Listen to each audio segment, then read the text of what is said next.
What's up, everybody? Welcome to Gojo with Mike Golick Jr. That is me. With me, as always, a man who did not tell me how hungover I looked yesterday. And for that, I apologize to the YouTube audience. Super producer Brandon Newman. Brandon, what's going on? Mike, I opened the podcast yesterday saying I feel like you're feeling a lot worse than you're putting on. And I felt that way because you looked a lot worse than you were putting on audibly. Got it. Okay, that was my apparent miscommunication then, because man alive, I looked back at the podcast footage from yesterday on YouTube. I got a text from one of my buddies that was on the bachelor party and said, "You looked worse than I did the day you showed up. Are you okay?" Wow. They say they didn't go through the Eras tour though. Like you went like through time and then went to New Orleans for a bachelor party. Yeah, I mean, they did do Thursday to Sunday New Orleans for a bachelor party, though, which I would argue is one of the hardest things that you can do to your body. I love New Orleans dearly. I got to spend a bunch of time down there, not just on Bourbon Street when I was in camp with the Saints for those couple of rounds. Ooh. And it's a wonderful city. But man, if you are there for a bachelor party more than 2 nights, you are asking for the destruction of your body. Actually, shout out to Ryan Cavanaugh, one of our former teammates. He's the reason why I went to a bachelor party in New Orleans. Is this first time I went to a strip club? I was like, I want to do the horny on main thing already. I'm just trying to be anecdotal. Your anecdotes just happen to be horny as hell. But anyways, we went. Ironically enough, it was so expensive. And I was like, why is it so expensive? We went to New Orleans for the women's Final Four that year. And it was just like a bunch of beautiful women walking around Bourbon Street. And it was an amazing time. But damn, I sound so horny. But I was saying going to a strip club on Bourbon Street doesn't exactly make you hornier than most. Like if you're there for a bachelor party, I always tell people, you can see plenty of other beautiful parts of New Orleans when you're there for a different purpose. When you're there for a simple task, you go to the street that's got restaurant that sells hurricanes, fried chicken joint, bar, and strip club. Once in a row, every block for the entirety of Bourbon Street. Like you just walk down there and you let things happen. Yes, Mike, but it doesn't make.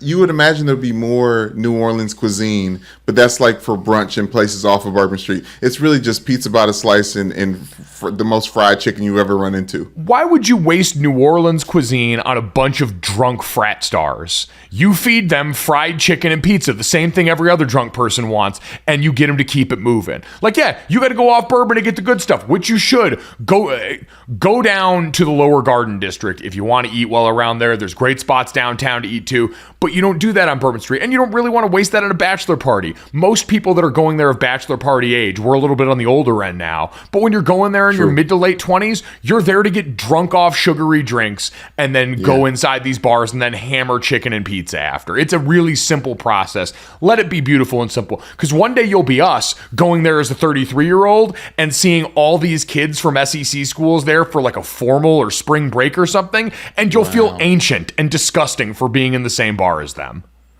Just being around younger people having a good time makes me angry.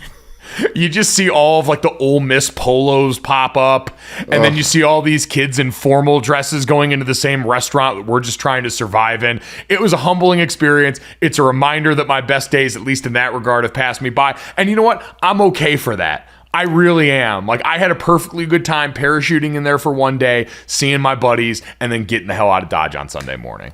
That's beautiful. Yeah, I was going to say all the grown-ups in New Orleans near Bourbon Street are at the casino down the street. So. Hey, man, shout out to Harrah's. That's a hell of a casino. I've done some damage there before, and I will be back to do damage there again. We got a great show for you guys today. As always, make sure you download, subscribe, rate, and review. Leave us a 5-star rating and a review, and check us out, in my case, looking very hungover on the DraftKings YouTube channel under the Gojo with Mike Golick Jr. tab, and that still holds true today. I am not enjoying the man I see in the mirror right now.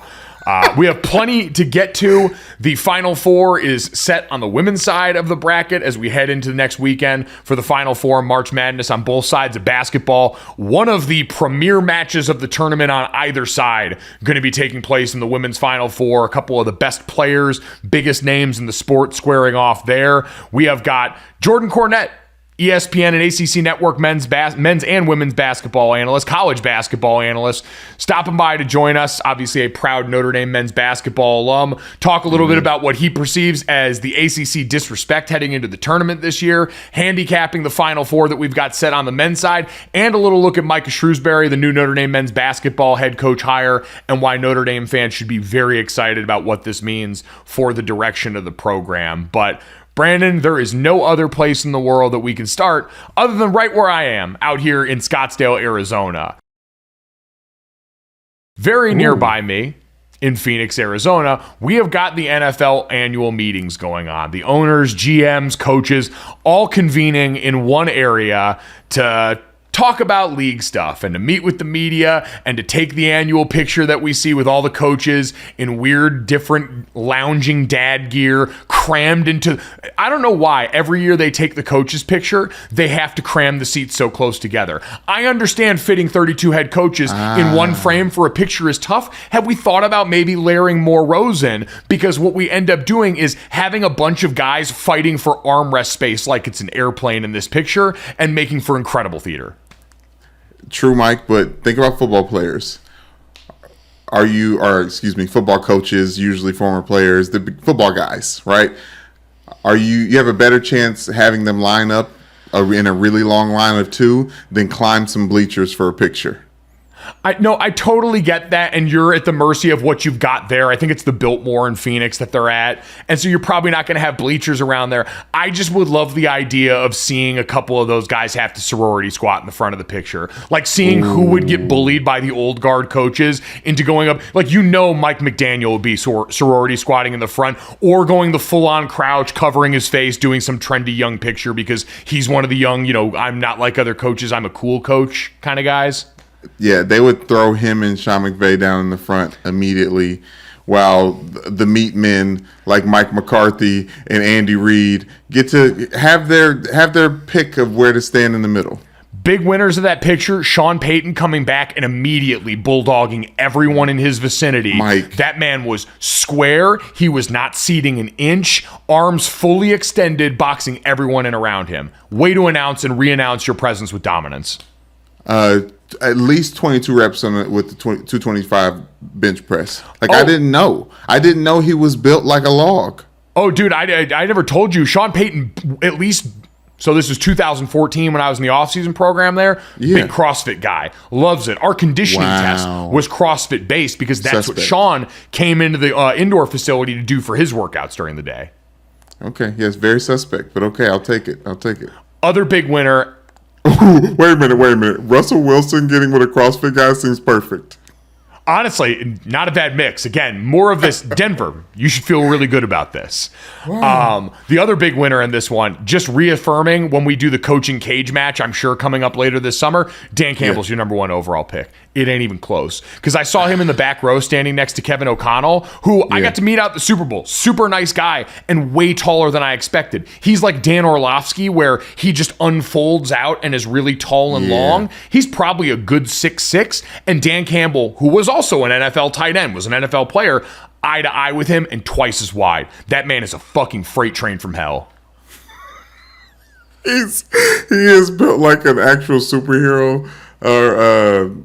The Crimson Chin. I don't know if you remember Fairly Odd Parents, but he is like, he just has that stature about him. He does. And so while we'd want to sit here and just break down everything we saw from this, him and Andy Reid as the two alphas right in the middle of the NFL's coaching picture, it would be wonderful, Brandon, but it'd be disingenuous because I know you're going through it right now because of a certain tweet from NFL quarterback Lamar Jackson, who decided to make himself the story of NFL meetings. We haven't even gotten to these white men's attire and D'Amico Ryan's smiling there. I want to continue to make fun of these coaches in their Coles outfits, but you want to get to the stuff that's going to make me sad. We have to address it now, Brandon. We've got to have the conversation. This is what we're here for. We're not journalists, but we play one on a podcast. And because it happened on Twitter, it's even easier for us. And when it's the biggest story of the offseason, you kind of got to lean into this one. So Lamar Jackson decided he was going to be the story of the NFL owners' meetings. Lamar Jackson tweeted right before John Harbaugh was getting set to meet with the media in Arizona.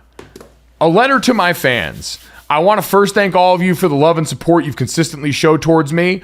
All of you are amazing, and I appreciate y'all so much. I want y'all to know not to believe everything you read about me. Let me personally answer your questions. In regards to my future plans, as of March 2nd, I requested a trade from the Ravens organization, for which the Ravens has not been interested in meeting my value. Any and everyone that's met me or has been around me know I love the game of football, and my dream is to help a team win a Super Bowl. Y'all are great, but I had to make a business decision that was best for my family and I. No matter how far I go or where my career takes me, I'll continue to be close to my fans of Baltimore, Flock Nation, and the entire state of Maryland. You'll see me again. That just feels like a threat. At the very end, it just felt like he was just going to do numbers on Baltimore every time he steps foot on that long ass grass field. Yeah, no, you could definitely perceive it that way, because when we ask the question, or people ask the question, why this tweet, why now? It is a show of force. Lamar Jackson, very smartly, Lamar Jackson has, I think, throughout most of this process, spent his time publicly responding to reports that have come from elsewhere. And I think this time, very smartly with this timing, decided he was going to go on the offensive and decided that, hey, if we have got all of the major decision makers and media at this one spot covering this one event, I've been the story of the offseason. Why don't I make good and damn sure I'm the number one line item on every conversation between personnel around the league, between the league personnel and media members, and ensure that this is what carries the day. And Brandon, as far as we saw yesterday, that was mission accomplished by Lamar Jackson. The tact displayed here, I think, was a sign that Lamar is very serious about this and very much understands what he is embarking on now. I didn't know how I was going to come in here and play this, Mike, but I'm very, very disappointed in the Baltimore Ravens. Probably more so than I've ever been. It's kind of a reminder that they slipped and fell into Lamar Jackson at the end of the draft when he got drafted. They picked Hayden Hurst first, who is now on his third NFL team, fourth. But yeah, anyways, I digress. I'm sad that Lamar Jackson has asked for a trade. I am surprised that it took 24 days for him. Obviously, he was waiting for this owners meeting, but the fact that he requested it March 2nd and we're just hearing about it now. I'm also just very, very pissed that you were right. You were right the whole time. I think that pisses me off the most. Like, I can deal with having a bad quarterback. I am a Ravens fan. But the fact that you are right, that the Ravens pissed Lamar off and that he actually doesn't want to be in Baltimore anymore because of it, I can't stomach it, Mike. Well, you know what? Even to shoot you some bail on this one, I've often looked at this and I said, because I know and I've been through negotiations, and all of us have been through some version of this, it's impossible not to take some parts of this personal. And I'm sure there are frayed relationships here. We see it all the time play out in sports, even for people who are dealing with agents representing them. This to me seemed a lot less like that, like an emotional response. This was the business part of it. This was, hey, I've made my intentions pretty clear at this point. And now I want to make them clear very publicly. I want to have you reacting to me in a way that all of a sudden puts you on the defensive a little bit, maybe as a response to the way negotiations have been going. Because I saw Ian Rappaport over at the NFL Network reported that as recently as last week, according to him, Lamar Jackson had apparently been negotiating with the Baltimore Ravens. It's not over. These are just the things that happen when you're in the business of these big-time NFL contracts. And John Harbaugh, who was asked, I think, like 30 questions in 27 minutes of media availability, most all of them of which were about Lamar Jackson, essentially said, this is the business of the NFL. I haven't seen these tweets, but he very much did the right thing, played the role of the good soldier in this, and said all of the ways he imagines the NFL's season with the Baltimore Ravens coming up are with Lamar Jackson at quarterback. Yeah, because that's the only option. Much like the New York Jets, there is no plan B. Like, I feel like that's why I'm upset right now that the season is in limbo when everything around the draft picks and the moves and, you know. Well, Brandon, I would ask all this, the opposite. The air's out the room. I was going to talk about this faux optimism, but since the end of last season with Lamar Jackson being out, rolling into this time period, Mike. This has been, even when we sat and talked to him on our podcast, we weren't to talk about the elephant in the room, the reason why we're talking about Lamar Jackson right now for a reason. He didn't want to talk about it. And for it to unfurl to now, we're talking about the Washington Commanders and the Colts coming out of pocket to secure their next bridge quarterback even. Like, the whole thing is nasty. Well, it's not, Brandon, I would ask you seriously, what's changed in your mind between today and now? That Lamar Jackson wrote a letter to his fans saying that he asked for a trade request from the Baltimore Ravens. Like, the fact that it's concrete in the ground that he wants to leave because they're not meeting his evaluation. Obviously, they can match and things like that, and this is all business and stuff like that. And he's saying all the things we want to hear, but the threat at the end, I will see you soon. I feel like he knows that he is going to release hell on the Baltimore Ravens if they don't get a chance to sign him for the money that he's worth. Honestly, Brandon, this is proof that Lamar's letter accomplished the exact goal he wanted it to, which is to get people nervous. Because I don't really see that much difference between where we were and where we are now, other than the public optics of it. I think the way that Lamar had conducted himself throughout all of this, there was an understanding, really from both sides, by letting it get to the point where we're talking about a non-restricted franchise tag. You were open to the possibility that Lamar Jackson may not be your quarterback. Lamar saying it out loud is designed to do just this, to get fans nervous, to get people in the public to put pressure on the organization to get the right thing done. So this is validating exactly what Lamar Jackson, I think, wants to get out of this, which is to play the public PR game, because I don't think the feelings are markedly different now than they were in the world before this letter. I think this letter is something that we've seen. If we go back and look at his team, his teammate in Roquan Smith.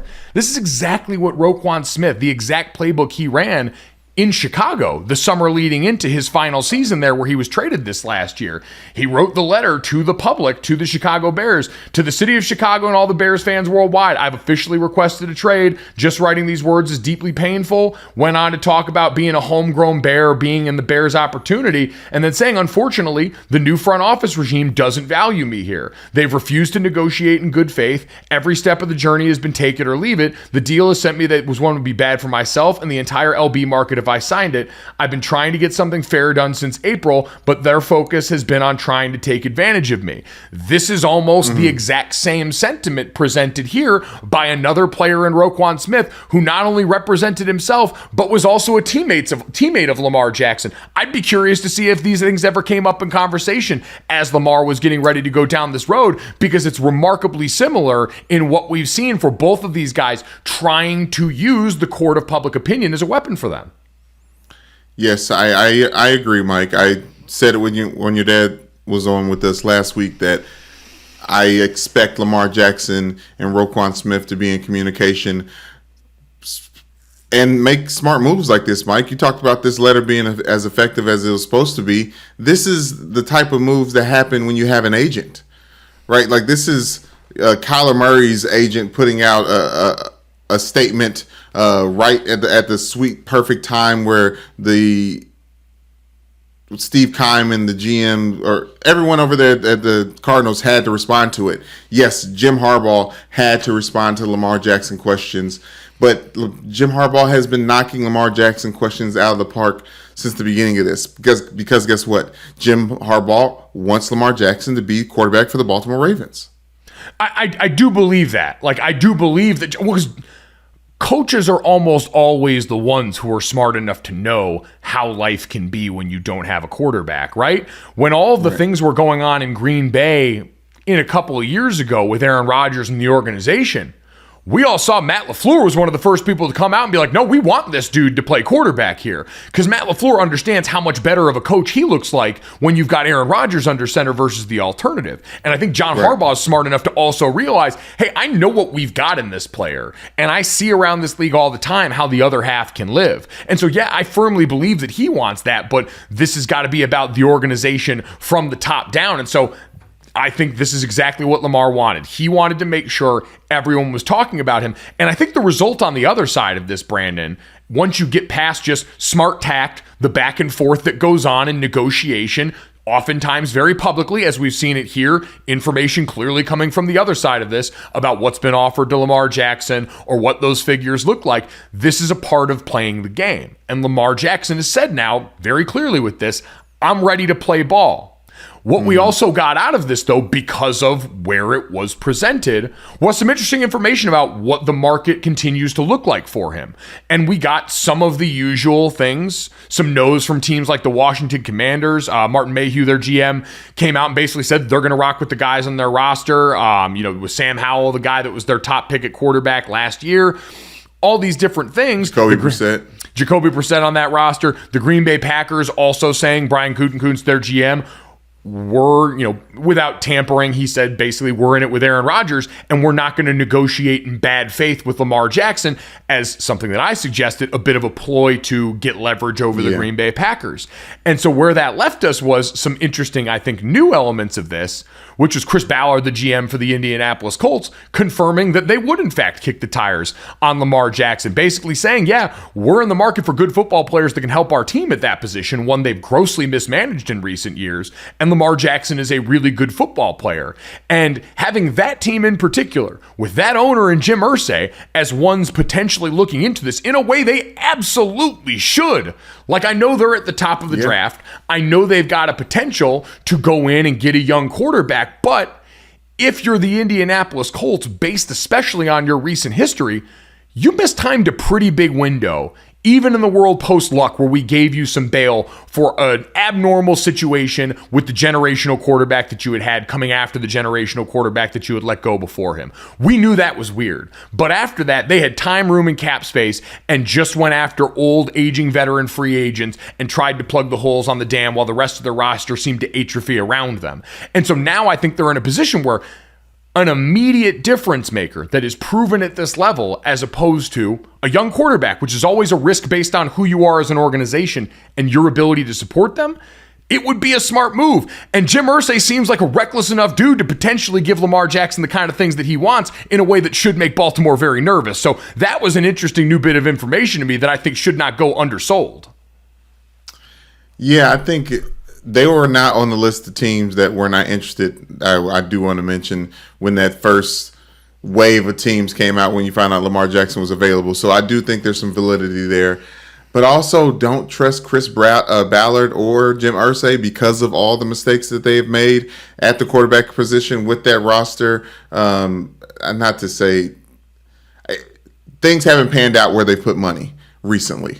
And I think Lamar Jackson should have some pause going into that. For that reason, I do think that the Baltimore Ravens are the best potential landing spot for him. But obviously, you said we found out. So go ahead. Well, I was going to say the best football landing spot versus what Lamar is also looking for, which is the best financial deal for himself, are very different things at this point. And so the Colts, they've got some more problems than you would like if you're Lamar Jackson, but he's also someone that immediately comes in and is a one-man wrecking crew that raises the floor of especially your offense, but in a way that can certainly affect and help a defense that we know was still really good in some areas last year, stopping the run, things like that up front because of the personnel they've got. So it's, in my mind, a realistic option, even if it's not perfect in the way that we've imagined at some of the other places that we fantasized about when this first came apart, talking about the Miami Dolphins or really throwing pie in the sky for the San Francisco 49ers and a team like that. Yeah, Mike, but a team that's always in the mix. Every time there's something weird going on at quarterback, Bill Belichick and the New England Patriots seem to rear their heads. And for obviously Bill O'Brien seems like it'd be, I'm not sure if he's fighting to get Lamar Jackson on the team, but what we see from the Patriots and how they just have a very interesting backfield and use a lot of tight ends and love their blocking running backs. It just seems like I can't see Lamar Jackson playing for the Patriots, but I can see how the Patriots could benefit from having Lamar Jackson at quarterback. Well, and the reason that's relevant is probably the funniest outcome from this is Robert Kraft, the owner of the Patriots, at the NFL owners meetings, saying that he got a text from Meek Mill who told him Lamar Jackson wants to be a Patriot. And Robert Kraft said that decision lies with Bill Belichick ultimately. Bill Belichick, who's been very coy about the quarterback situation for the Patriots going into this fall with Mac Jones and Bailey Zappi.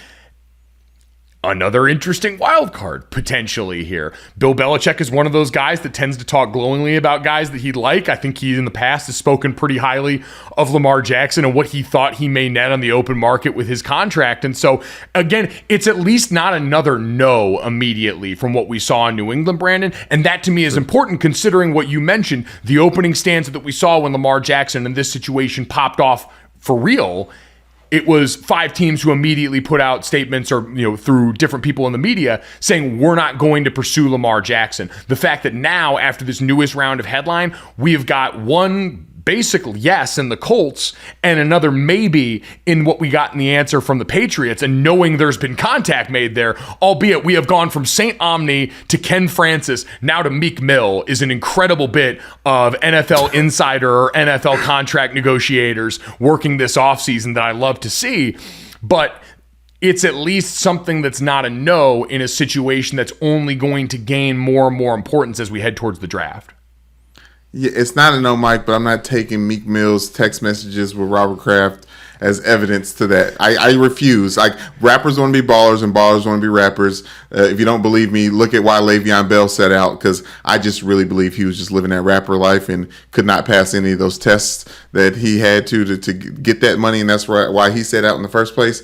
But yeah, I don't agree with the Meek Mills of the world trying to get into the Adam Schefter territory, but hey man, Kings. I wonder how people in Philadelphia feel about that. By the way, do you think that kind of feels like I get they're not in the same division and they're not even in the same conference, and you got to feel pretty good about your situation with Jalen Hurts. Deep down in a place people don't talk about at parties, though, I wonder if you were just offered like the ability to sub one out for the other, if Eagles fans would take Lamar Jackson for Jalen Hurts straight up. No, I don't know, man. Part of me thinks they would. I feel like Philly's like oddly vain, and Jalen Hurts is just so handsome. He is very handsome. There's no denying that. There's something to be said, as we know it, being Notre Dame fans now, for having really good-looking people at the helm of important positions. Oh yeah, shout out. I do want to mention this one last team that could possibly be in the mix for the Lamar Jackson sweepstakes, but also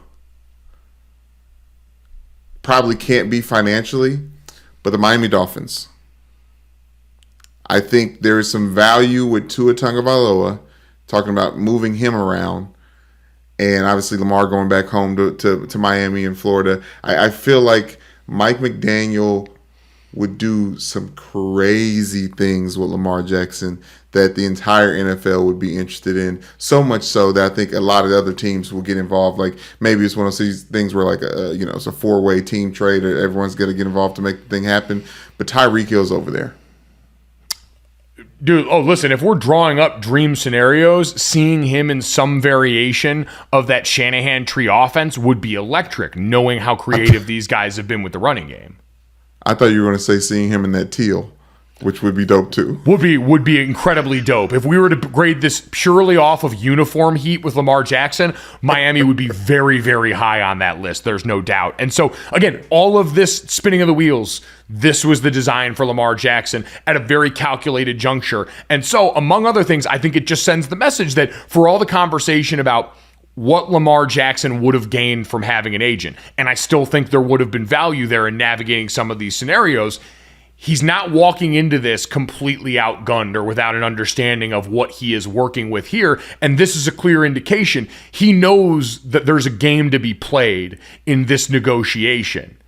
And he has now clearly entered the game in a very real way. I would say the most real way since we started having these conversations about Lamar Jackson. So very, very exciting news there. And I'm sure it won't be the end of that conversation around NFL owners meetings. Brandon, there were a couple of other news and notes items from the NFL owners meetings. We mentioned Brian Gutekunst, the GM for the Green Bay Packers, coming out and saying that they weren't going to negotiate in bad faith to create leverage with Lamar Jackson.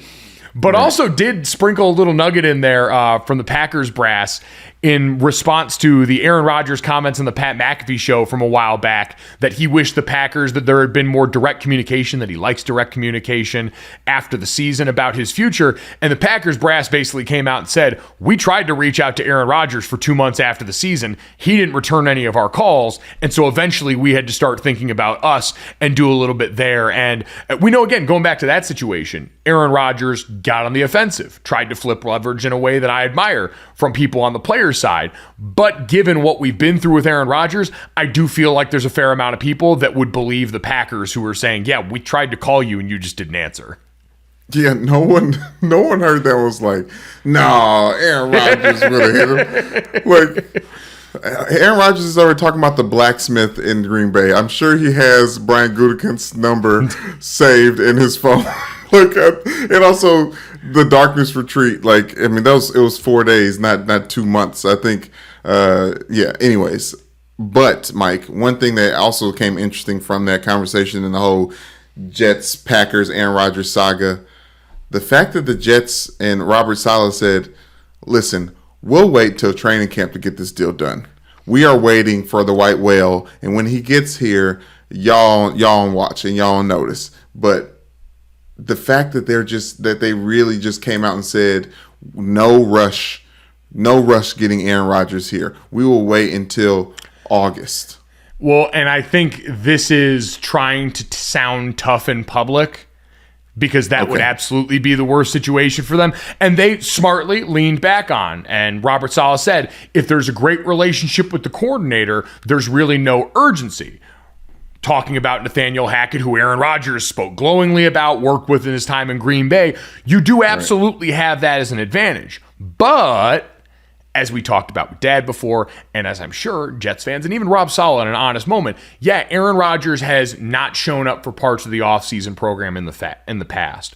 But with a new team and so much newness around, I'm sure you'd like to get your quarterback in the building and start to get these things going a little bit before a season that you know is probably going to be one of the maybe two that you get with this quarterback max, depending on what we've seen or based on what we've seen in the past.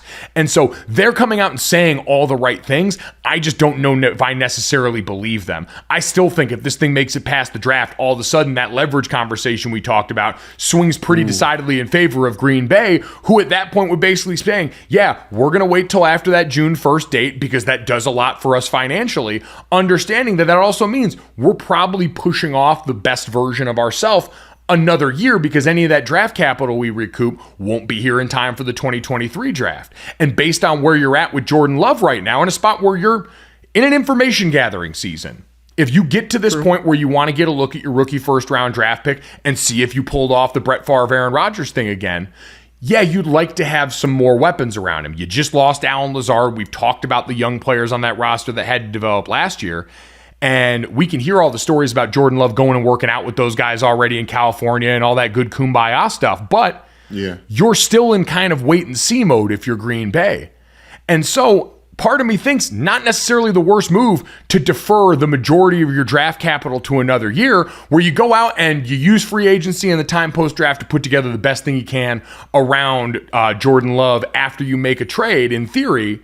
And then if it doesn't work out this year, now all of a sudden you might have enough draft capital to get involved in what's going to be an incredibly competitive quarterback class next year coming out in the draft. And maybe then you reset your timeline. So I still think that draft is a big mark in this conversation, and the Jets are at least trying to publicly posture that that doesn't bother them all that much, even if I think it should. Mike, if they don't take a quarterback with the 13th pick in this draft and lose Aaron Rodgers, I mean, you'll be wishing that you were knocking on Lamar Jackson's door in good or bad faith. Yeah, that'll be the other part is if it does get to that long and you still end up getting it done, is there any sort of buyer's remorse there? I don't think so because, again, you've made your bed so clearly. The Nathaniel Hackett signing was a road flare going up. that, hey, True. we're kind of in this for Firework. one guy. And so I think that still affects the ultimate outcome. But yeah, the Jets trying to put on a brave face as we see the public jockeying for leverage in this situation also coming up in display in the NFL owners meetings. The last one, Brandon, and maybe honestly the most important of these for the overall well-being of the NFL landscape, was some conversation about Daniel Snyder and his current status in the NFL. I believe it was Robert Kraft that got asked about him and what his status was, and Robert Kraft's response about what the latest was with Daniel Snyder and the prospective sale of his team. We've been operating for a while now, ever since he and his wife Tanya came out and said that they were using Bank of America to explore possibilities around moving shares of their team, however they cleverly phrased it, to basically explain they're exploring the sale of a team. Robert Kraft was asked about if he had a stance on Daniel Snyder. He said he didn't have a stance on whether or not he needed to sell, but he said, quote, "I believe something is close to happening. I don't know that for sure. We'll wait and see what happens." It's not Jim Irsay coming out and just fully going YOLO last year and basically saying, yeah, we need to get this dude up out the paint.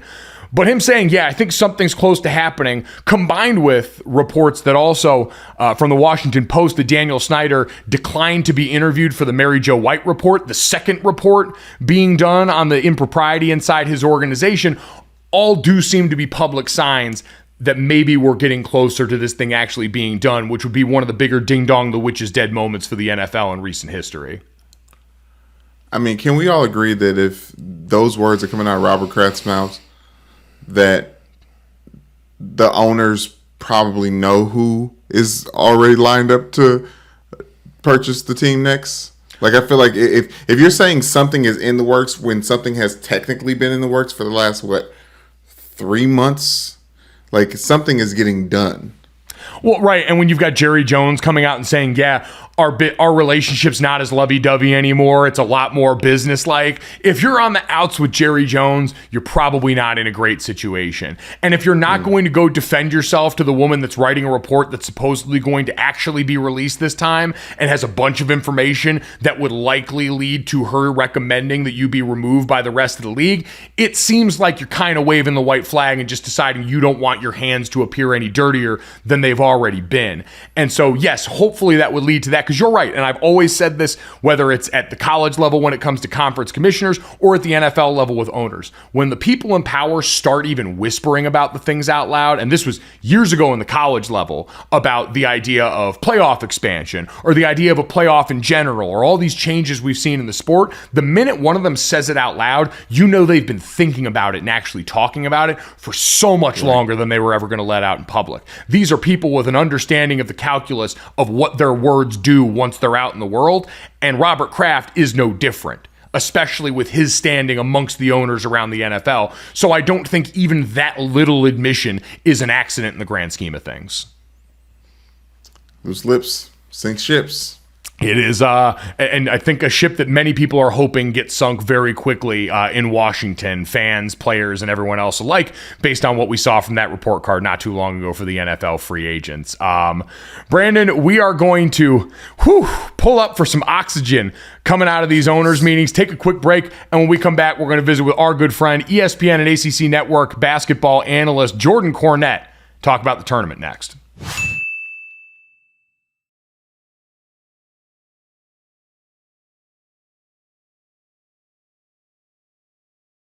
All right, some is great, more is better. We had to get even more Notre Dame on this show. Been a long time coming now. ESPN and ACC Network basketball analyst and former Notre Dame basketball star Jordan Cornette finally getting on the podcast here. Brother, how we doing?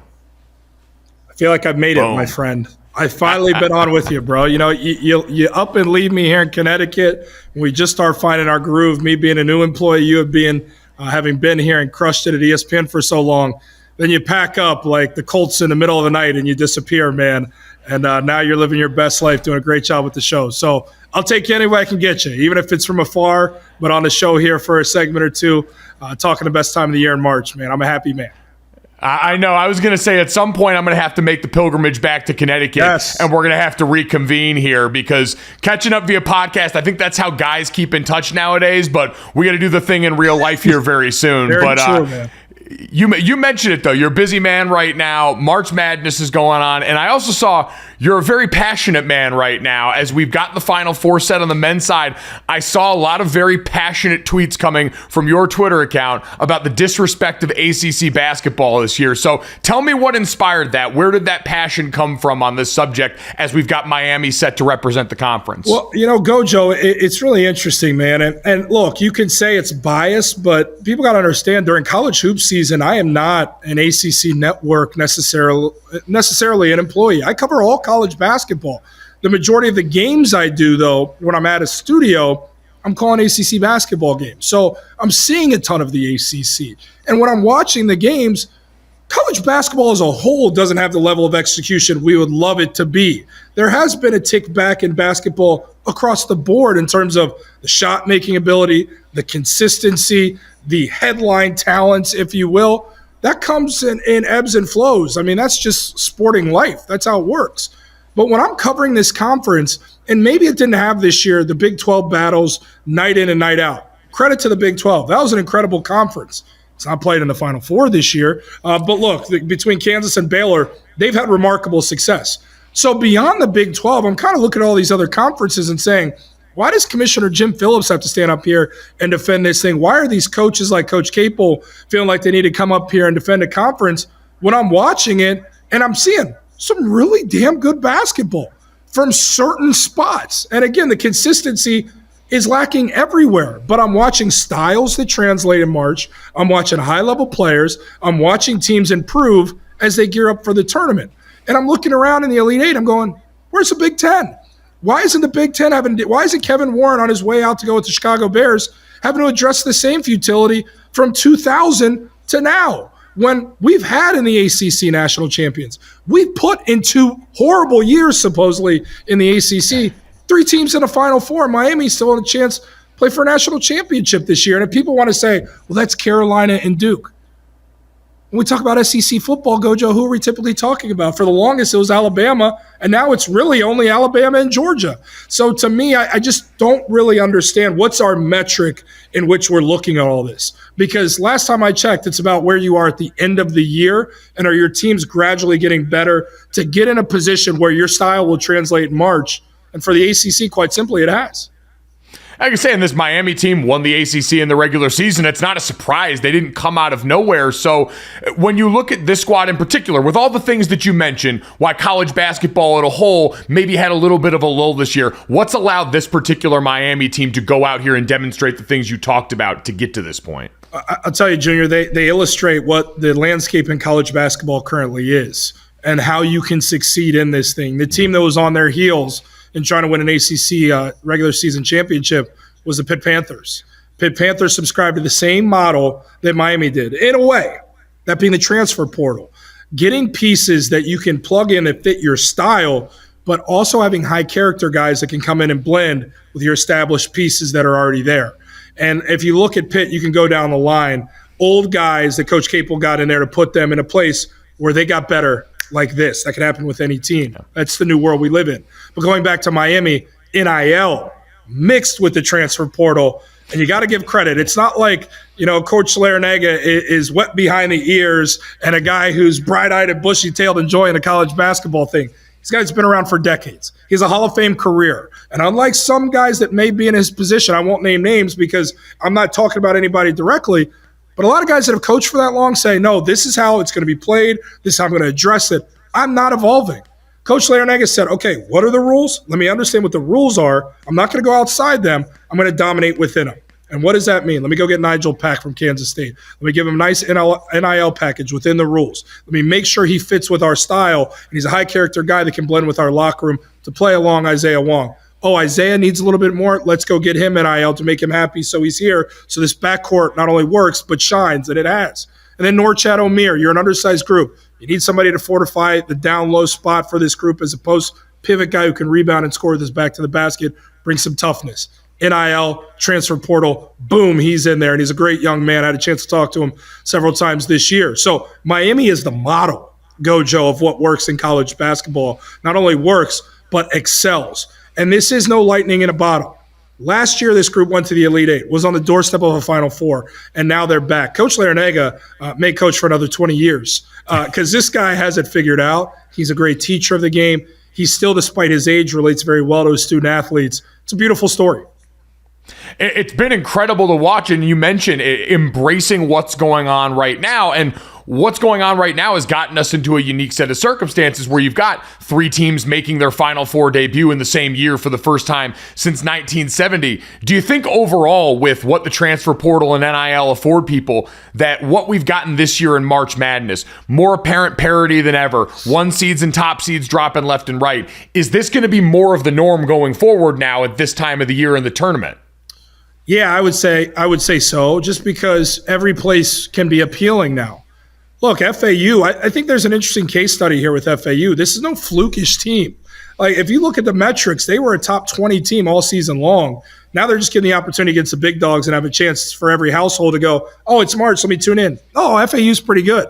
Now, Dusty May doesn't look like he's going to get one of these job openings this year, which means he's going to most likely come back to FAU. The commitment by their boosters to say, wow, this ride was fun.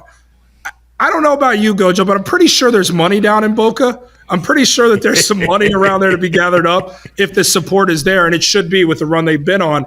You look at a place like that, it's a great destination. The coach has a great thing going. They have an identity. They can get high-level guys. Why can't FAU be Gonzaga now? Why can't they channel what Gonzaga's done in the Pacific Northwest and be that because it's a destination spot, and with all the aforementions, maybe you see another school pop up and FAU be one of those mid-major powerhouses. Beyond that, there's always going to be opportunity at places. There's always going to be boosters, passionate boosters, eager to see their program rise up. Everybody has an equal opportunity there. I never understood, love Charles Barkley to death. You were around him at my golf outing. You know he's my guy. But when he said that, and so many people echo the sentiment of the rich are only going to get richer, there's money everywhere.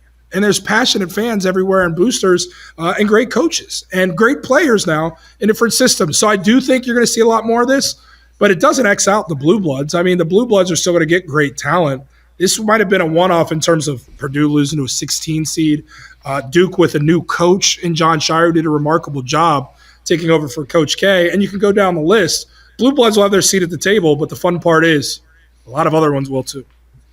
And we're getting that taste of this right now in the Final Four. And while they don't necessarily qualify, UConn, as terms of success, has made themselves into a blue blood since 1999. They've been one of the names in basketball. Certainly we know on the women's side, but there was plenty of dominant stretches there on the men's side as well.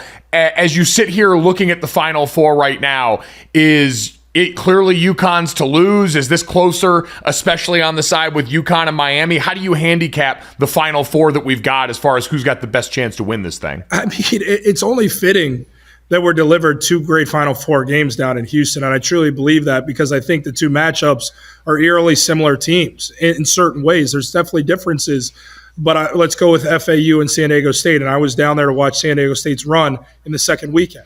I had FAU in the first weekend in Columbus to watch them narrowly escape Memphis in the first round, and here they are in the Final Four. Yeah. Both teams can play with pace. Both teams can play grinded-out games. San Diego State prefers the grinded-out game. FAU is comfortable running, but they can also operate against physical defense. Guards on both teams are very physical. They have depth on both sides. They're just strong, well-coached, fundamentally sound teams with athletes. So I think that's going to be a game, honestly, I think plays in the 60s. But FAU's shown that they can win different styles of games in this tournament and all season long. I like San Diego State on that side. Then you look at UConn and Miami. I don't know why people would once again overlook Miami. Because maybe UConn's been dominant in this tournament. Yeah. Gojo, I get it. That is accurate. But Miami has shown that they can go up against anybody from any conference and figure it out themselves. If Norchad Omier can stay out of foul trouble against this big UConn front line, UConn's been defending great, but Miami's the king of the tough twos. Great guards on both sides. Jordan Hawkins has been shooting the lights out. If Adama Sanogo and Donovan Clingan go off, I like UConn. But just defensively, what Coach Larrañaga has been able to do with this group, he did it with size against an Auburn team last year during their Elite Eight run. I think they have the antidote. I like Miami to play San Diego State for a national championship. It's incredible to think about where we've gone with this tournament, the journey that would lead to those two teams at the end of it. It's been super exciting, and I know we all can't wait to watch. I'd be remiss if while we had you here, though, we didn't talk about a team that's not in the tournament this year, but has to feel pretty good going forward. You're a proud Notre Dame men's basketball alum. You're one of the great players and guys that I remember here, and you were one of the first people I looked to when Notre Dame announced the hiring of Micah Shrewsbury as their new head coach. What does this hire signal to you about the direction of Notre Dame men's basketball right now? I mean, you can tell I'm juiced, man. The text I sent you, I think before it actually fully delivered to my phone, I had a response to you calling it a home run hire. When you asked me, you were like, this seems great, right? I was like, yes, Mike, it is great, because it is. Me and you both have an admiration for Coach Mike Bray. I know you've had a chance to get to know him too. Great dude, did great things. It made sense for him. It made sense for the university. The time was just right for them to go their separate ways. Amicably, we can celebrate the 23 years, and you can still appreciate what the future holds. And with Micah Shrewsbury, it holds great things. Talked to Robbie Hummel, who's a guy we both greatly respect. Had a chance with the Purdue connection there to play underneath him, and he said, this guy's a savant, an absolute savant in how he approaches the game. And it's true. He's offensively, he runs great action. If you watch Penn State, he assembled an incredible roster there. Defensively, there's the background there. He's a disciple of Brad Stevens. He has the stop with Matt Painter, the Celtics. This was a guy that coached in South Bend for a couple of years at IU South Bend. So he even knows the area. But anybody who talks about him talks about his charisma, his warmth, his ability to coach, his in-game adjustments, the understanding of X and O's, and the coaching tree of the guys he's learned from. He's also at the sweet age, I think, 46 years old. He's had the experience, but he's also eager to dive into this NIL world and the transfer portal and be strategic with it. I think Notre Dame's got some great days ahead. A foundation has been set from Coach Bray with the years of success where there's respect with the program. Coach Shrewsbury is ready to take that to an entirely different level. It's exciting stuff to consider, man. You and I both love and see. Obviously, you've been a part of success there. We've seen, like you said, what Coach Bray built, but something new in the water around there for the first time in a long time is definitely got an exciting feeling. I'm jacked up for it. You've got me even more excited now. So kudos there. Brother, man, I know you are one of the busiest men in the world right now during March Madness. We can't thank you enough for giving us some time. Best of luck at getting through the rest of this stretch run here as a dad with 2 kids under 2 years old right now as well. I know you got your hands plenty full. Dude, I appreciate it. You know how much I love you and your family, bro, but our friendship means the world to me. I'm just happy to see you crushing it, man. I'm honored to be on the show. And guess what, man? My 40th birthday is this Friday. So if you shoot me a text, I will probably be overserved because I definitely need that at the end of this Final Four run. And what life is crazy with two kids under 2. But I'm blessed, man. It's a great time of the year. We're honored to have these gigs. We're very lucky to have them, too, covering sports, man. So it's great to catch up with you, Mike. There we go. We'll drop the Venmo in the bio with this podcast when it posts, and everyone can buy Jordan a drink. That was such a thirst. It seemed like I was going around. Please send me some money. We're broke. We're tired. Birthday week. Let's go.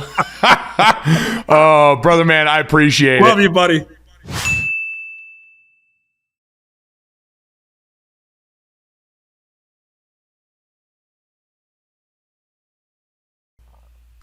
All right, Brandon, speaking of the tournament, it's time for a quick update on our Some Shining Moments bracket as we're getting down to the end of this one as well.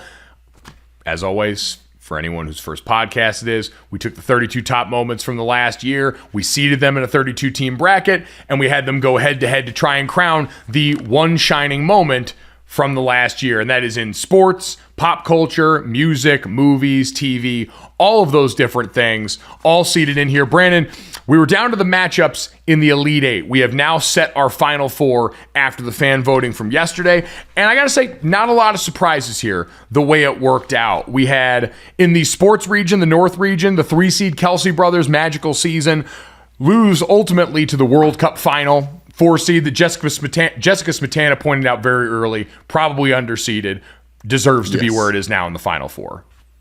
But also could have been seated anywhere. Is that big of a moment, you know? Absolutely. Shout out to the Kelsey brothers. An impressive run. No doubt another accolade they can add to their 2022/2023. In the music reason, the 3 seed, Rihanna's Super Bowl halftime show pregnancy announcement upends the Oliver Shane Hawkins tribute to his late father, Taylor Hawkins. A heartstrings moment there, both incredibly deserving. That one was going to be a tough one anyway it shook out, but Rihanna finding her way to the Final Four, also something I can't be stunned at. Love it. I obviously very emotional on both sides, but the people chose birth in life, and I love it. The World Cup final won with 63% of the vote. Rihanna won with 57% of the vote. So pretty close one there.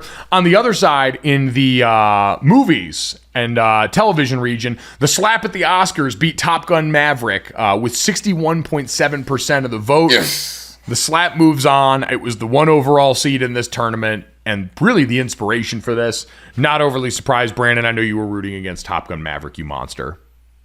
I just didn't want to see it right now. And if they beat the slap, I'd have to see it tonight. The closest vote by far came in the matchup of the 1 seed in the other region between Elon buying Twitter and the 4 seed, the loss of Queen Elizabeth. And Jessica Smetana, maybe the ultimate analyst of this bracket, called the 2 4 seeds making the run. The loss of Queen Elizabeth ends up going on to the next round is the bigger moment with 50.1% of the vote with over 1,400 votes. And so we've got the Final Four matchup set. Rihanna's going to go up against the World Cup final, the slap against Queen Elizabeth. We're going to have that come out with the show and the podcast as posted today at Gojo Show on Twitter. You'll vote to set the championship. We'll take a day on Wilder Wednesday. We'll break down the championship matchup with her, and then that voting will be Thursday, so that we can crown a champion for Friday ultimately. So big exciting week, Brandon, as we try and crown a champion in our first inaugural Some Signing Moments bracket. I'm proud of everyone. Thank you all for voting. At the end of the day, the biggest moments, that's what we ended up with, unlike the actual Final Four. Not that, well, you know what I'm saying. Man, shots fired left and right. But yes, thank you to everyone who took the time to vote with us. We appreciate all your help. At Gojo Show on all social media, as always, is where you can find and do just that. Brandon, in the meantime, got to ask the question on everybody's mind, not where will Lamar Jackson play, but do you know what time it is? Now the stat in the third today. Oh, I believe in yesterday. Take a deep breath, buddy. It's going to be okay. You're going to find a way. You're going to get through this. Whew. Like they always say, Brandon, it's better to have loved and have lost than never to have loved at all. And that applies to quarterbacks in the NFL, too. You got to have fun for a while. But now Justin Fields exists, and I just, not that it's better, but it could be. My God. If you think Brandon's rendition was even better this time around, make sure you download, subscribe, rate, review, leave us a 5-star rating, and tell him what a phenomenal job he's done as always. Brandon, let's get to this, that, and the third. 3 quick stories on the way out as we send you off onto your day. And let's start off with this. The women's Final Four set in college basketball.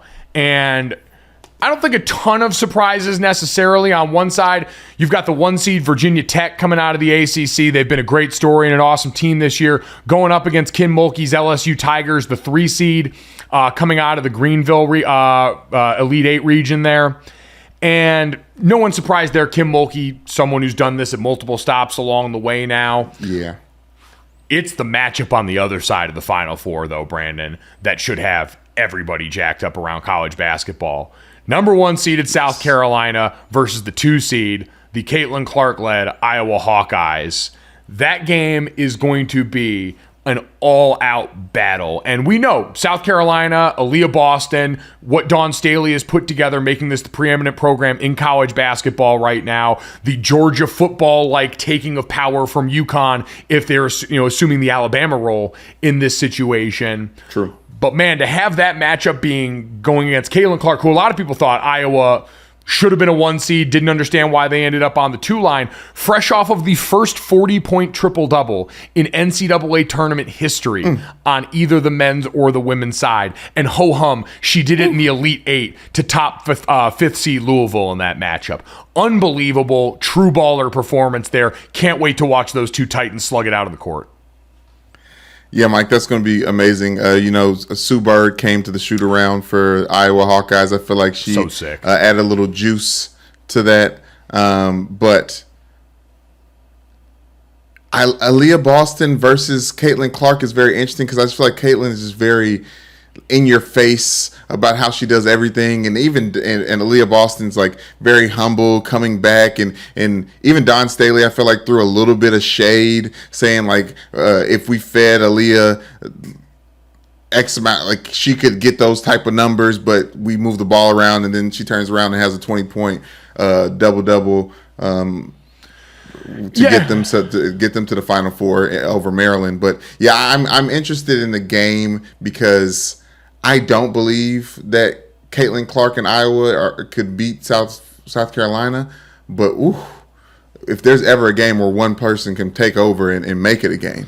Yeah, and you're right. Style of play does have something to do with that. And the fact that Caitlin Clark is someone that we've seen pull up for logo threes, drop those kind of gaudy stats in big moments. It absolutely has something to do with why she's been so positively received. There's no doubt about that. So I can understand Dawn Staley's criticism of that because she's got someone who's been a multi-time player of the year in their conference and an elite player for so long in Aaliyah Boston. So I get all that. It was a cool moment, too, with Sue Bird that you talked about. And they were coming from the Seattle region, and so you'd already had Caitlin Clark talking about how cool it was to play in the building that Sue Bird played in and to play in front of a crowd in Seattle that has understood and supported women's basketball for so long the way that city's done, being the great sports town that it is. And honestly, that's just the reaction that Sue Bird draws out of everybody. Like, I remember the first time we talked to her on the morning show at ESPN, and we were technically co-workers. Like, I put that in air quotes, but clearly her better's been better than my better for a long time. And just after that, the minute we got off with her, I just looked at my dad. I was like, that's Sue freaking Bird we just had on here. This is dope. So she elicited that response from everybody, and it was cool to see 2 all-time great college basketball players in the same airspace. I love the Richard Dice tweet about this. Possibly, please don't let me butcher it. Deliver it to the people with some respect. But so, Richard, the most watched women's college basketball Final Four game over the last decade was UConn versus Notre Dame in 2013. That was Breanna Stewart's freshman year and Skylar Diggins' senior year. That game had topped out at 3 million viewers, and a lot of people assume that this one will be the one to potentially take that down. Would definitely agree. I mean, you talked about the star power in that game, the coaching star power in that game, which we know is also a big part of college basketball, is those figureheads in those positions. And so, yeah, absolutely think that this one, just with the momentum we've seen in the last couple of years, the women's tournament's done monster numbers and ratings over the last couple of seasons. We've seen how much the star power has really shown itself on that side. And you've also finally got them getting some support from the NCAA and the television powers that be that just wasn't there before for a product that's always been better than the coverage it got was. And so it's exciting times for women's college basketball, for women's hoops in general, and I'm glad they're getting their time to shine here because it's been well deserved and is finally catching up in the way that it's covered. So that is something that we can look forward to, Brandon. But let's get to that and a story that is a lot more bizarre and sad on this end of things. Stunning the other day, according to TMZ, DJ Hernandez was arrested last week after he allegedly threw a brick at ESPN's headquarters with a note attached to it, TMZ Sports had learned. Now, Aaron Hernandez, obviously we know, the now deceased former member of the Florida Gators, the New England Patriots in the NFL, and all of the various crimes that he was associated with before his ultimately untimely demise. his brother DJ was a great college player at the University of Connecticut when I was growing up. Really well-known name around those parts. And the older of the Hernandez brothers, the one that people knew in that area because he stayed home. Police say apparently ESPN security told them an Uber had arrived at one of their gates, but was turned away. A passenger got out of the car, threw something onto the grounds, and then got back into the vehicle and left. It was a note attached to a brick that said, "To all media outlets, it's about time you all realize the effect media has on all family members. Since you're a worldwide leader, maybe you could lead how media and messages are delivered brick by brick. Clean it up. Yours truly, Dennis J. Hernandez." Cops spoke with security guards who said it was 90% of DJ was the guy who threw that. Eventually, the cops ultimately made contact with DJ, who admitted to being at ESPN, but didn't speak about the instance. He was arrested for misdemeanor breach of peace, but was released on a promise to appear in court next month. Brandon, there's not really much of a takeaway from this other than it is a sad reminder of what tragedy leaves behind in its wake. And while I can't, as someone who was there when this was being covered, was inside the building at ESPN, I don't remember anything to me that would have stood out as something that could have been the lone impetus for this kind of response. It is a reminder, especially this many years later. Yeah, but it is a reminder that, while everyone else may have moved on, the 24-hour news cycle went away from that and we were done making documentaries. That was his brother. This is his family. This is his life. And I'm sure something he still hears about fairly often. And I'm sure someone who spent extra time going over everything that was said publicly about that case. And it is a reminder that, while again, I'm not accusing anybody who covered the story of anything, that we do always need to remember these are real people whose lives are being upended, not just the person who is gone in Aaron Hernandez, the victims that were involved in this case, and then the family that's left behind on both sides. And that the way we talk about these things, I always said I took a lot more time and cared a lot more to get the details of these kind of things right in a way that did justice by those people, because it's far more important than any box score we're going to talk about or any upset in March Madness. These are real things that do have an effect on people's lives. And clearly for DJ Hernandez, that's still very much the case. So just a sad reminder of what lies in the wake of tragedy on both sides of this. Absolutely, Mike. And obviously with the way internet and information is set up now with social media, I'm sure there's a lot of deep, dark rabbit holes that he could go down that makes it feel like it's all of one negative narrative for his brother and his family. So I just hope that they can find some healing soon. Yeah, and DJ, I believe, also wrote a book on his brother a while back. He's 36 years old, so he's still a young person in the prime of his life. Wow. I know people don't often think of their mid-30s like that, but let's hope he's able to... We do. Yeah. We definitely do. So let's hope he finds some help in that situation. Brandon, let's get to the third. Now, I have not had a chance to see the newest John Wick movie yet. I believe it just came out this last weekend, if I'm not mistaken. But I saw the stat going around. I saw this from the Morning Brew, which is an awesome newsletter, by the way, if you're not someone that's already subscribed to that. That said Keanu Reeves just said 380 words in John Wick Chapter 4 and reportedly made $15 million, trusting reports of his pay that is $39,473 a word. My question is, why are we measuring the pay by the words in a John Wick film? Like, who's gone to that film for the overwhelming or compelling dialogue? Well, I feel like it's just us bending over backwards to pat Keanu Reeves on the back.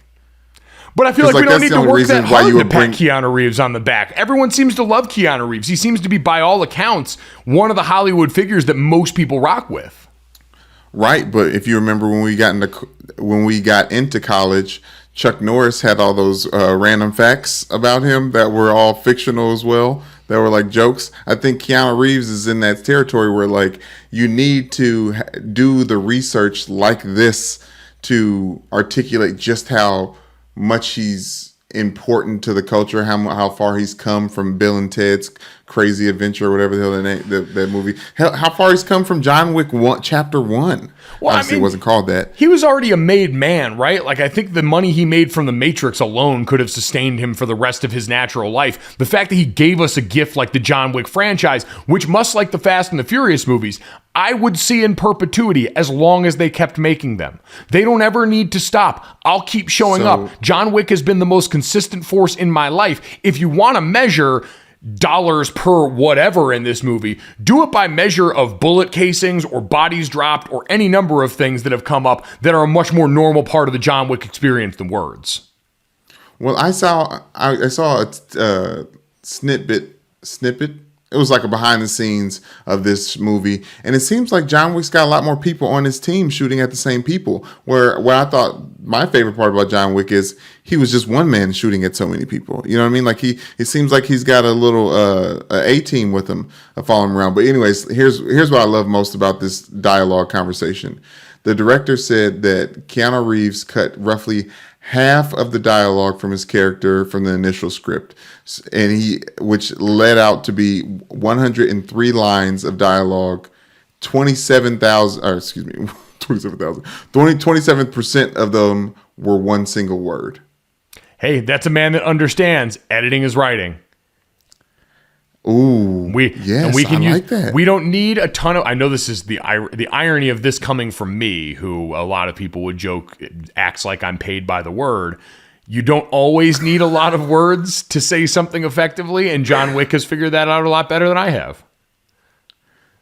Listen, we all strive to be more concise with our words. Even I'm sure people are surprised to hear that I feel that way as well, Mike. But my favorite instance of an actor cutting their lines short was Ryan Gosling in Drive. You remember that movie? Oh yeah. So I didn't want to speak anymore, period, after seeing that movie, because he made it look so cool, just like not saying anything. He said 891 words in that film, which is heavily driven by narrative, which is pretty impressive.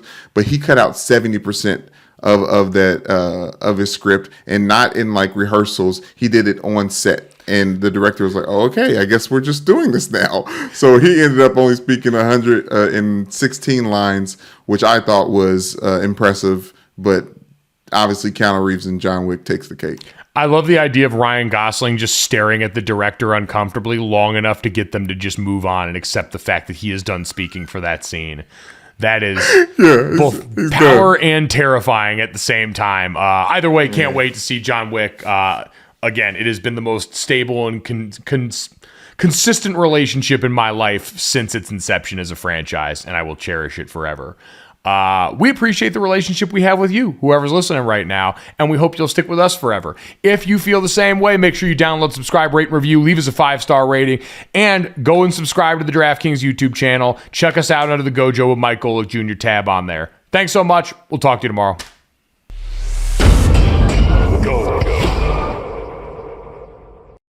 Boom. Money in the bank.